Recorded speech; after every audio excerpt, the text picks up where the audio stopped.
We would like to acknowledge the traditional custodians of the lands on which we meet to share these conversations on the Vegan Compass podcast. We extend our respect to elders past and present, as well as any of our listeners and guests.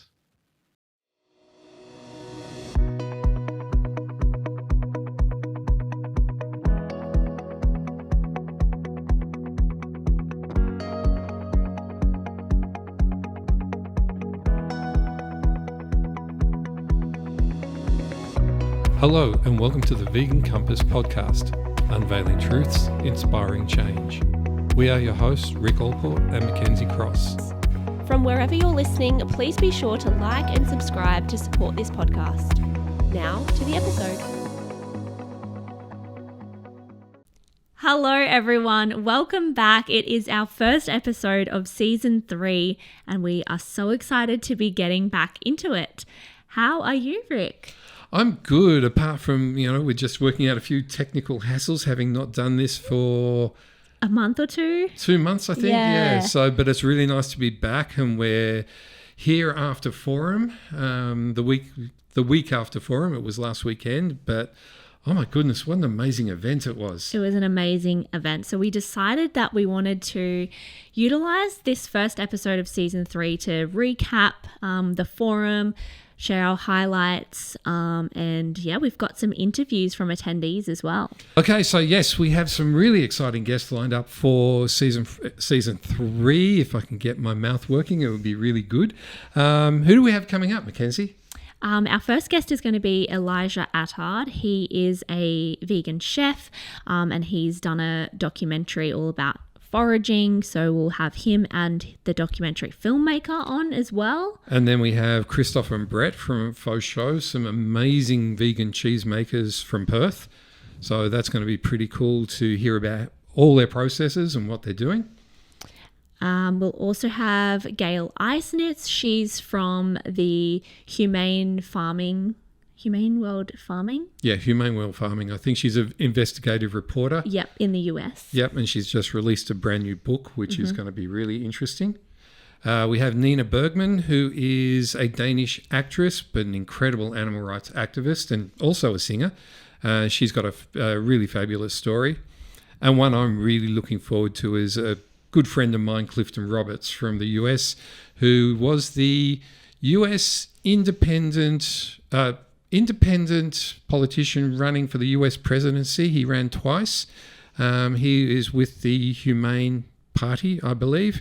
But he is just an amazing man, and he's been a long-time animal rights activist and human rights activist. So I'm looking forward to catching up with Clifton again. Yeah, absolutely. And so many new connections coming out of the forum as well. Like, we met with so many new activists, so many new organizations. So we will definitely be bringing you lots of conversations from the forum. Yeah, and we did manage to talk with some of the people at Forum to get their responses about Forum, and overall it has been so incredibly positive. Everybody's come out feeling really good, really energized. I do believe it has helped bring the community back a bit more together. We had a great fun social night on Saturday night, and got to tell you, when you see animal rights activists letting their hair down, it is quite funny. Yes, I saw a conga line happening at one stage. There was a conga line happening. You left before the Macarena came on. I did. I saw the Instagram stories though, and I thought, these guys know how to party. Oh, they partied hard. I had to actually call time out. It was finished. I had to call it, and they go, no, play another song. It's like, no, we got to get out of here. So yeah, it was really cool. So what were your highlights from the forum, Ric? Oh, look, there were so many. But all the talks were really fantastic. But because I was actually in the main room, I didn't get to see much of the talks in the other rooms. I would duck in and out and just see what was happening. But yeah, I can't express my gratitude for all the speakers who turned up.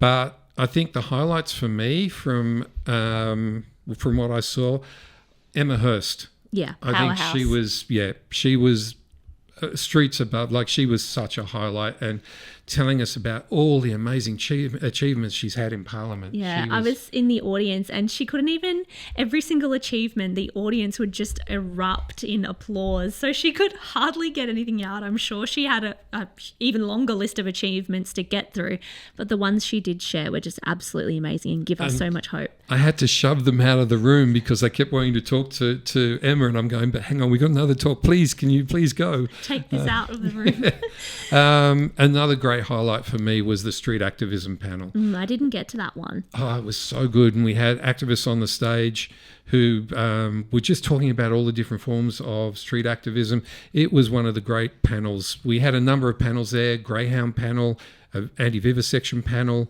There was a couple more. All the panels went over really well. But I think another one of the major highlights for me was Linda Stoner. I mean, I love Linda Stoner. She is just so amazing. Her talk was about 50 years of animal liberation, which we did celebrate at Forum. Her talk was just mind-blowing and tear-jerking. So yeah, and of course we'll get a little bit later to the Animal Justice Awards, but Linda was one of the winners, Lifetime Achievement Award. So she's certainly someone who has contributed so much to the movement. I'm disappointed that I missed her talk, but we'll have to get her on the podcast. Well, I've told Linda she's coming on, and she's gone, oh, okay. So yeah, we'll have Linda. So what were your highlights? There were so many. As you said, Rick, the caliber of speakers was just so high. Everyone that I saw, presented so well. And just the energy in the room, like everyone was really engaged with the speakers, which was nice to see because it's been so long since we've done anything in person. So I think we were really needing that. But in terms of speakers, Bailey Mason was a highlight for me. We've had him on the podcast before, but he's just such a dedicated young activist. He's been campaigning against dolphin shows and animals in entertainment since he was 14. And he's trying to shut down the horrific Coffs Coffs Harbour Coast Park. Wildlife Sanctuary. They keep changing their name to try and make them sound better, and they're horrible. And he has done an amazing job. He's taken it to Emma Hurst. He's got Emma Hurst talking about it. He's an incredible young activist, and I really urge everybody to find him. Warrior for Animals. He is on Instagram. And please support him. He's great. Yeah. So what else were some highlights? Paul Bevan from Magic Valley. He's always a highlight for me. I find the cultivated meat conversation so interesting, and obviously it's a bit of a grey area among vegans. I'm definitely looking forward to cultivated pet food. I think the cultivated pet food will actually blow the animal agriculture industry out of the water because, they're not going to be able to use dead animal flesh anymore. I think that's going to be the huge part of it. Yeah, I'm curious to see what Paul thinks, but my understanding is with precision fermented dairy and cultivated meat, it might actually be the manufacturers who drive more of the change than the consumers, because it will actually be cheaper to use these ingredients in their products rather than relying on, milk solids or... I think there's, in precision fermentation, I think there are some companies already doing it and nobody actually even knows. So I'm not sure yet. Yeah, I think I've seen a few things about it. Okay. And I think they've been introducing the product in. Yeah. And there's been no, oh my goodness, this is, Frankenstein food. So, yeah, it'll be very interesting to see how that unfolds. And then Glenys Ugis as well from Animals Australia. She did an amazing presentation on 45 years of their campaigning to try and end battery cages. There have been phase outs announced. I think 2029 is what we're looking to at the moment, which is still quite a way away. So I think, they're pushing for that to be sooner, but it's just amazing to hear about Animals Australia's work and Glenys and her team. I can't believe they've been doing this for 45 years. And she very vulnerably shared how they had so many setbacks, but just the resilience to keep going. Glenys is a real, lady. She's such an inspiration. And she's so, I don't want to say little, but she is a powerhouse for somebody who's so petite. Yeah. And I just admire her so much. Yeah. I wish I'd been able to get down to that one, but I did get a chance to catch up with Glenys a few times. But I think too, for me, with the exhibition hall, that was just amazing. It was so well put together. And I got to do a shout out to Shane Sims from Coast to Coast Animal Friends and the Animal Forum team. She's amazing. She's like my sister in activism. Shane and I have known each other for many years. She actually put the whole exhibition hall together herself. Got all the people involved, and we got to see new organisations, new sanctuaries to connect with. She also created these amazing raffles. I think there were 6 huge raffles. They were huge, yeah. And people were blown away. So that was really fantastic. Also, we've just highlighted a few of the presentations, but all in all, the presentations were so good. Yeah. Professional and to the point. Nobody waffled on. So that was really cool.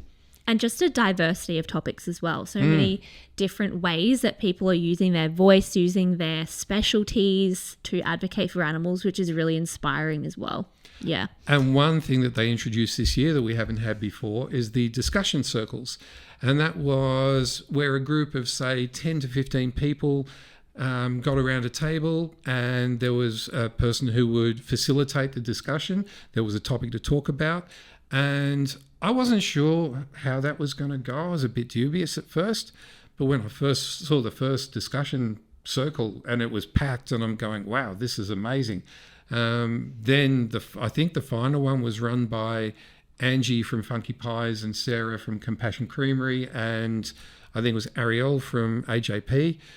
It was packed. They had to get more chairs in to actually fit everybody in. So yeah, discussion circles were absolutely fantastic. And theirs was talking about opposition to JBS, like the world's largest slaughterhouse company, I believe.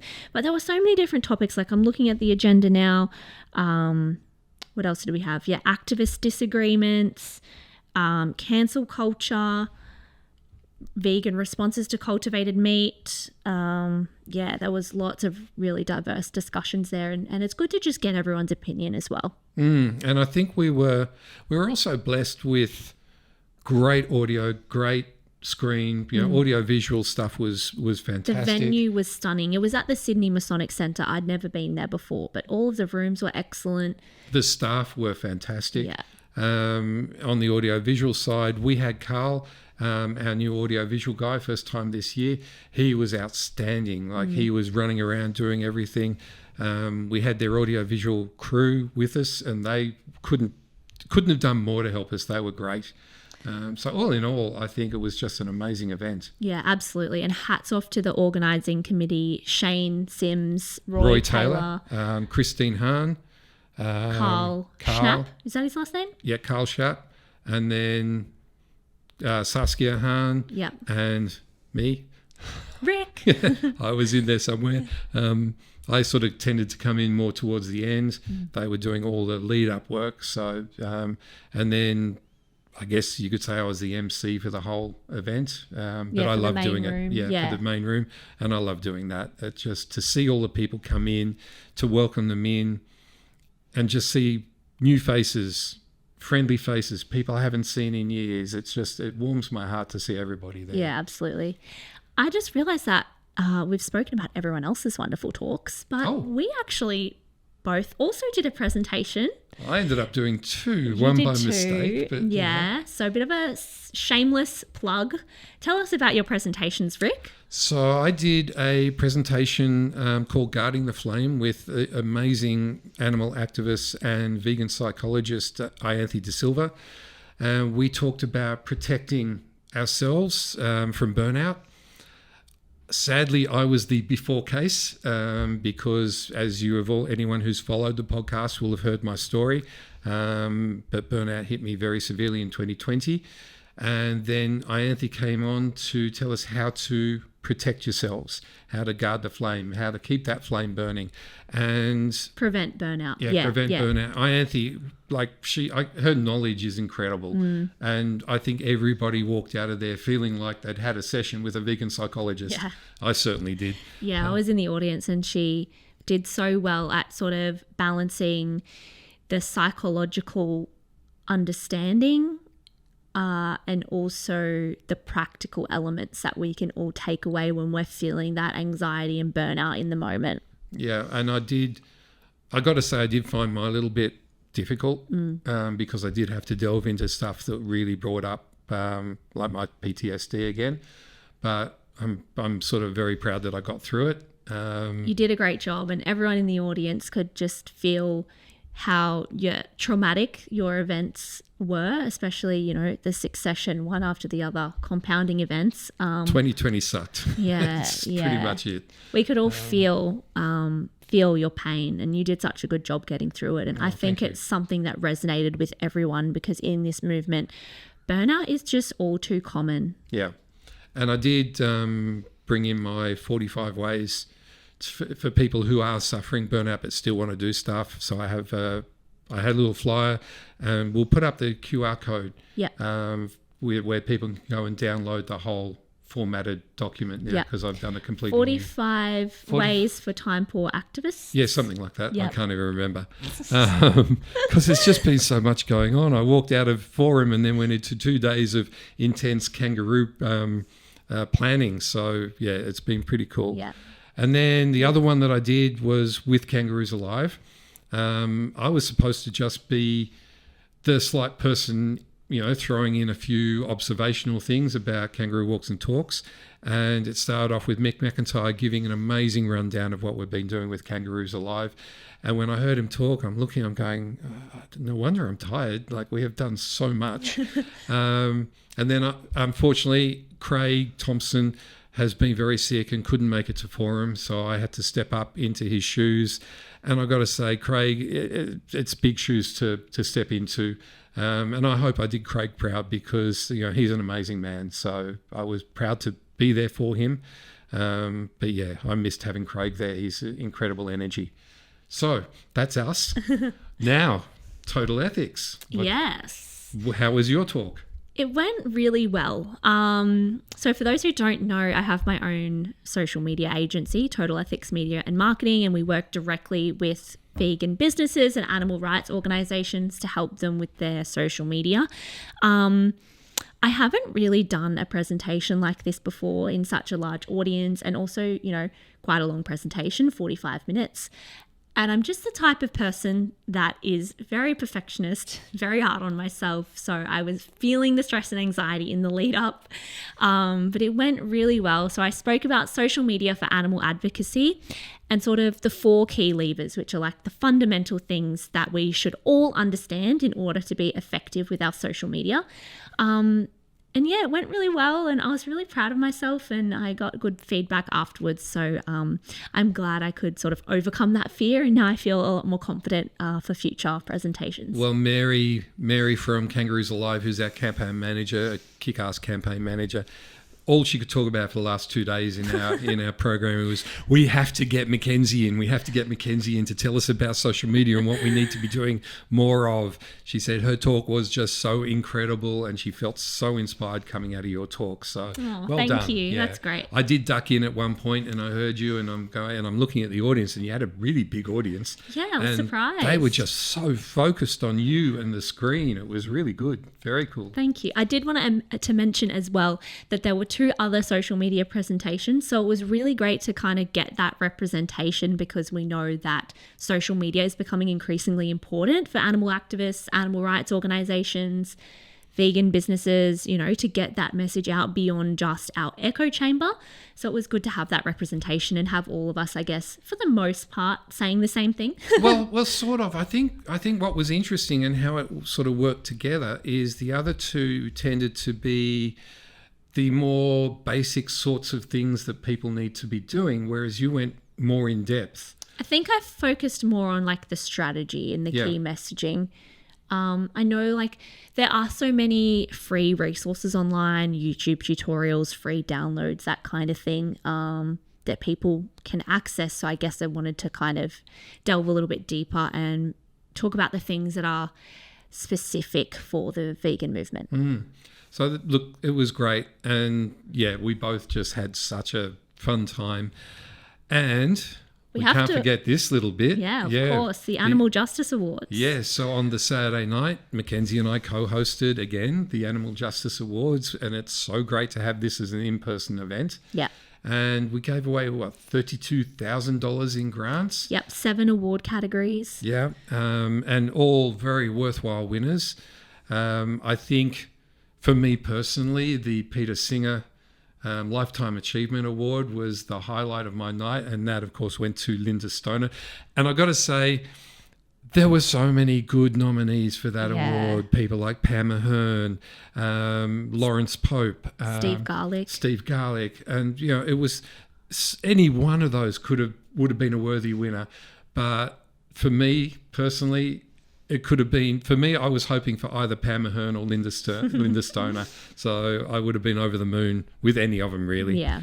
I guess one really important thing to mention as well is every year there can only be one winner for every category, but that doesn't disqualify people for future years. It is so hard for the judging panel to pick just one winner. As you said, Rick, they're all so deserving. So don't be disheartened if you didn't win this year or the person you nominated didn't win. You can always nominate them again. And please nominate early. Get your nominations in as early as possible. Nominate as many people as you want. We had a huge list of nominations in each category. We then had to narrow that down to the shortlist. The shortlist. That was really difficult. So I think this is the thing, but get those nominations in early. And follow the Animal Justice Foundation on Instagram, because that is where we will announce when nominations open again later this year. Absolutely. And follow Total Ethics. I thought we'd moved on from that. No, I just thought I'd give you another shameless plug. Thank you. But before we go any further, I think you should probably hear from some of the people who were actually at Forum. I'm Marjana Jensen. Hi, Marjana. Thanks so much for joining us at the Forum this weekend. What has been your highlight so far? I've actually loved the whole event, the fact that it happens. I've absolutely loved meeting a lot of other amazing activists. I love the Animal Justice Awards because that just tied it in and it was celebrating all the lovely work that we do. I've really loved learning about vegan dog food and cat food. I learned a lot.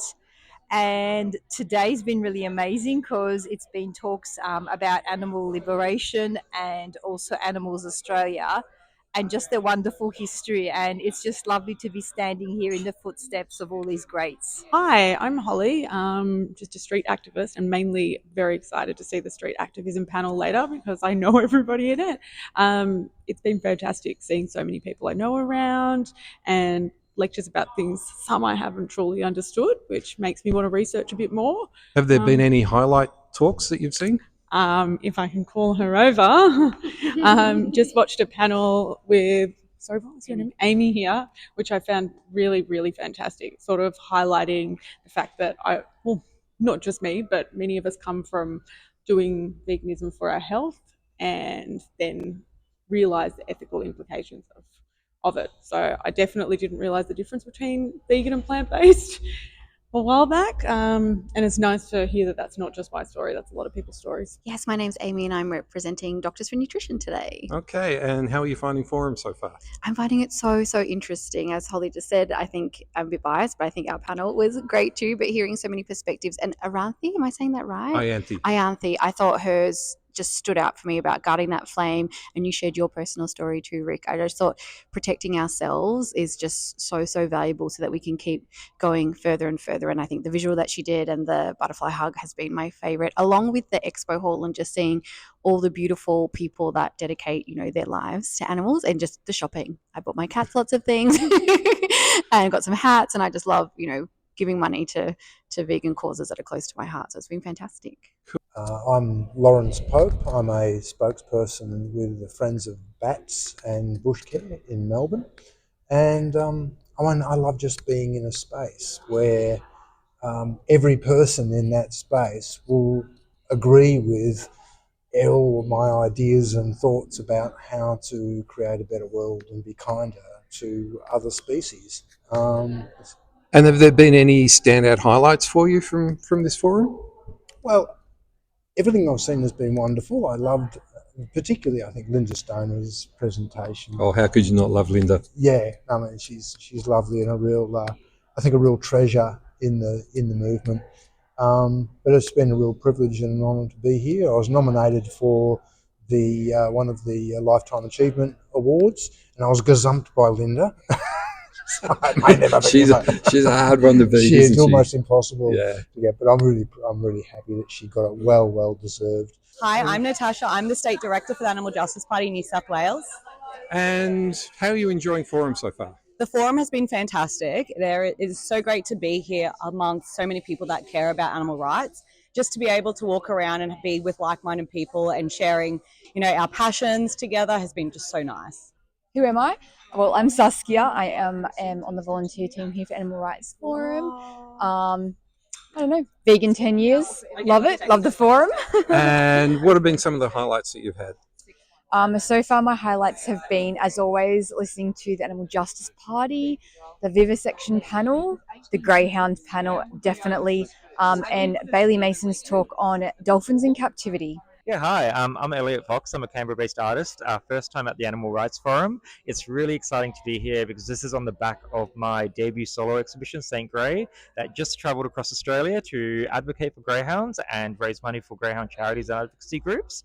Now, as an artist, it's really important to me to tell the stories and share messaging through the power of art and visual art. A picture is worth 1,000 words. So at the forum, I have presented on the Greyhound anti-racing panel, and I'm also doing a presentation later today on the power of art and advocacy.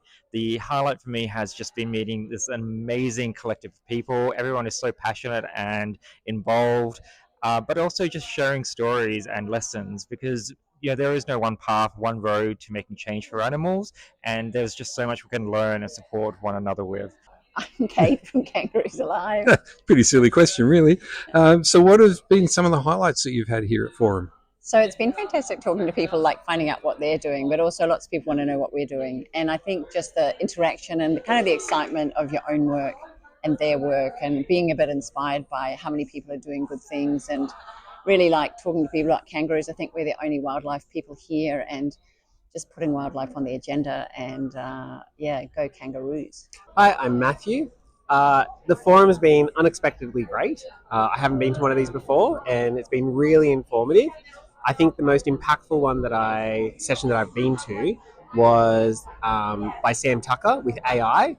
I think that has a lot of opportunity to be used among many of the organisations that I am involved in, especially the AJP.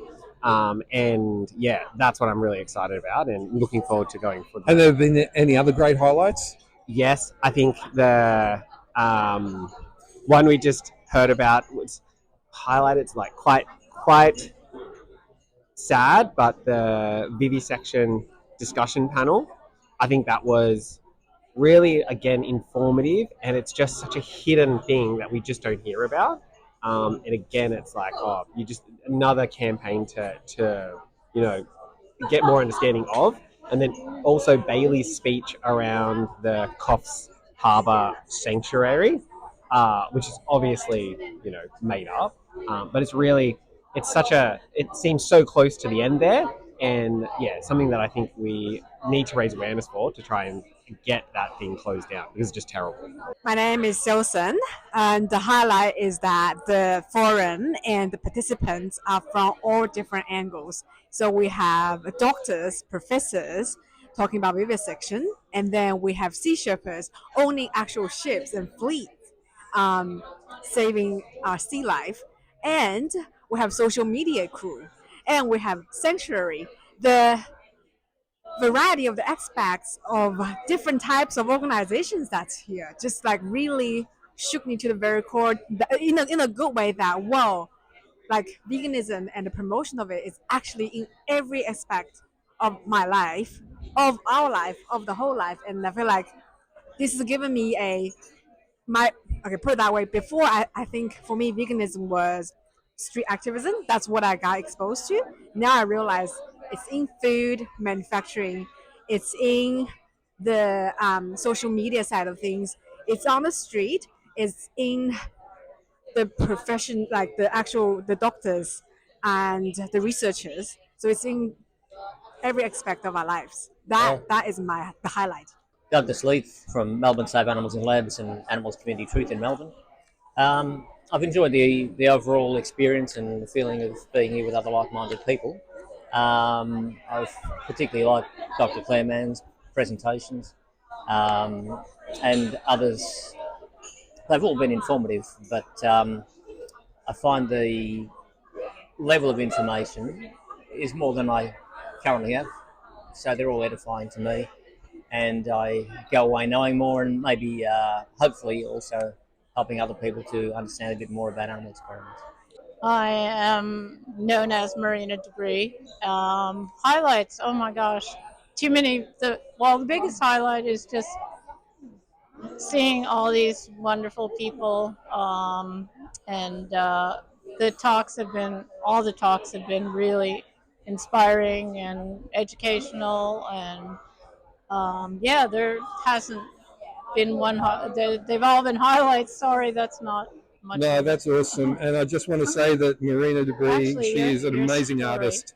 So look her up and check out her work. Actually, your talk was quite inspiring. Well, thank you. My name's Matthew Lynch. I am a long-time 15-year activist. I was the producer of Dominion, as well as working for many organisations in the past. The topics of conversation that I've been covering here today were cancel culture and how we move forward and progress and deal with cancel culture, which is another word for bullying, essentially, which is a fairly big and popular topic because so much of the animal rights movement is affected by it. So that was one. And my second talk that I'm doing in an hour is an open discussion on lab-grown meat.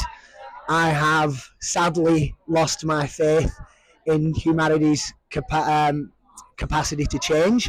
I think that the majority of humans, having made Dominion and watched so many people of my friends watch Dominion and still eat meat, I've come to the brutal reality that I think that humans potentially don't have in masses the ability to change based on compassion. So my newest belief is that our best hope of changing humanity to a kinder and more ethical world is to focus on a replacement. And I think the best success would be hopefully cultured meat. And the idea that we can create something that is cheaper, that is healthier, that is tastier, and is better for the environment, I think we have to be better in every way. And once that we can achieve that, which I don't think we're a million miles away from achieving, we can make the change that we've all been hoping for in a much faster time frame. Oh, wow. It was so great to hear from those attendees. And I think testament that the forum was really an event that the community needed. Such positive takeaways from everyone, seeing the community together. And something that many of us commented on actually was how bizarre it is to see people in person who you've been following online for so long. You know everything about them. And then you realize they don't know who you are.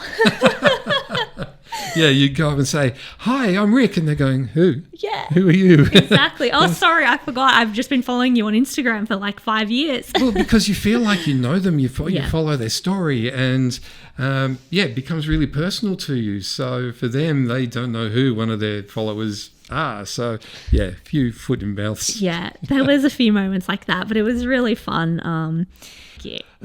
So is there anything else that we need to talk about? Of course, you've been seeing, while we've been yapping away, you've been seeing highlights that we videoed. So in, over our talking. Yeah, you can tell we're still pretty wiped out. Yeah. But so was there anything else that we haven't covered? I don't think so. I think just... Oh, we had people coming in from overseas. So we had Grey 2K from America turned up for the Greyhound panel. Yeah. And they were outstanding as always. And such a lovely team. Yeah. I met them for the first time and they were so friendly. Yeah, they're a brilliant bunch of people and doing amazing things for Greyhounds. So follow Grey 2K, see what they're doing because they're kick-ass. They're amazing. Their campaign, they were telling me, I can't remember what the starting number was. I think 70 something greyhound racing tracks in the USA, and there's now only 2 left. Whoa. Okay, we need to get Kerry on. Yeah, Kerry from Grey 2K. Grey 2K. Yeah, we need to talk to Kerry because he's an amazing man, lovely man, and so knowledgeable. I also just want to know what have been the big levers that have enabled their campaign success, and also what's the strategy for closing down the last 2? Yeah, that's going to be interesting, especially now we're seeing more and more tracks closing down in Australia. So it'll be interesting to hear what their strategies have been. But in talking about getting new guests, what we would like to ask you as the viewers and listeners, do you know somebody who you think should be on the podcast? Or do you think you have a story that we should be talking about? Or are there stories that we haven't covered that, or the movement is skirting around, some of those hidden stories? Contact us. It's on our website. So our new website is tvcp.site. We'll put the link in the show notes. That's probably a good idea. And I might just put the direct link as well to apply to be a guest speaker. Yes. It's just a really short Google form, your name, your contact details, and what you would want to talk about on the podcast. Yeah, please give us a bit of detail about what you want to talk about, and then also give us your social media presence so we can come in and check it out as well. Yeah, absolutely. So thank you so much, everyone. We're so excited to be back. Season 3. I can't quite believe we're at season 3. Yeah, how did we get to season 3? This is pretty cool. Yeah, but we've got some great guests coming up, as Rick mentioned at the start of the episode. So stick with us, and thank you so much. We really, really appreciate your support. This podcast is about the community, so let us know what you think. Use the comment feature on YouTube, Spotify, Apple Podcasts. And we're on a whole lot of new podcasts now, so please check them out. They're all listed on our website. But always please like, subscribe, and comment, and share. Please share so we can be pulling in more audience to spread the word of the Vegan Compass podcast. Yeah, it all helps us to get the message out further. I mean, the more people that listen, hopefully the more people go vegan. And also, just an aside, if you're a business listening in, you could sponsor the podcast as well. So that will help keep us going because we do always have ongoing costs. So at the moment, we're funding this completely ourselves. But there's also merch. People can be buying merch. Let's not forget the merch. Yeah. So we'll put that in the show notes as well. Yeah. Okay. Lots of things to leave you with. Do your homework. And thank you very much. Yeah. Thanks, guys. And we'll see you in our next episode. Thanks for listening to the Vegan Compass podcast, unveiling truths, inspiring change. Be sure to follow us on social media at @thevegancompass_podcast. See you next time.